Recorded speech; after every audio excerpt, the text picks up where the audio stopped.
தமிழ்நாட்டில் தேர்தல் பிரச்சாரத்துக்கு இடையிலையும் நான் உட்பட தமிழ்நாடு முழுக்க சுயமரியாதை மிக்க நம்ம கூட்டணி சார்பா கருப்பு கொடி ஏற்றுறோம்.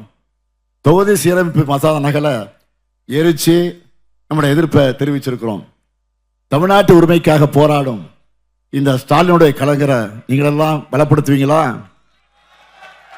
தமிழ்நாட்டின் தன்மானத்துக்காக என்னோடு சேர்ந்து தேனி மக்கள் போர் செய்வீங்களா? ஏன்னா இந்த போர்ல வெற்றி பெற்றாதான் தமிழகத்தில் எதிர்காலத்தில் நாம் நம்முடைய நாடு நம்முடைய தமிழ்நாடாக இருக்கும். இல்லைன்னா இல்லைன்னு சொன்னா தட்சிண பிரதேசத்திலேயோ அல்லது ஏதாவது யூனியன் பிரதேசத்திலேயோ நம்ம உரிமையே இல்லாமல் இருப்போம். இந்த நிலை ஏற்படாம தமிழ்நாடு தலை நிமிர்ந்து இருக்கணும் வேண்டும் என்றுதான் நாட்டுக்கே வழிகாட்டியா திராவிட மாடல் அரசை நாம நடத்திக்கிட்டு இருக்கிறோம். இன்றைக்கு நம்ம திராவிட மாடல் ஆட்சியில் வடக்கு வாழ்கிறது தெற்கு தேய்கிறது என்ற நிலையை மாற்றி தெற்கு தான் வழிகாட்டுது என்ற நிலையை உருவாக்கி இருக்கிறோம்.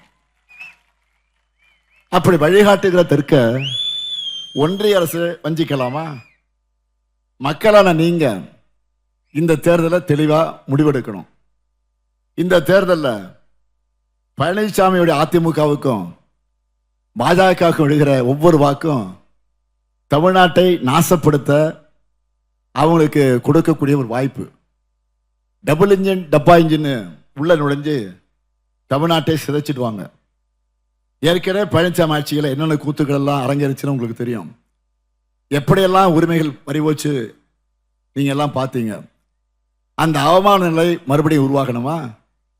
தமிழ் மானத்தை அடகு வைக்கிற பழனிசாமிக்கு நாம் பாடம் புகட்ட வேண்டாமா? கொஞ்சம் நினைச்சு பாருங்க.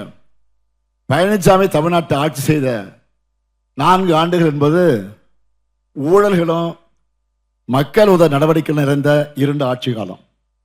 சுருக்கமா சொல்லணும்னா அவருடைய ஆட்சியினுடைய அடையாளங்கள் என்ன?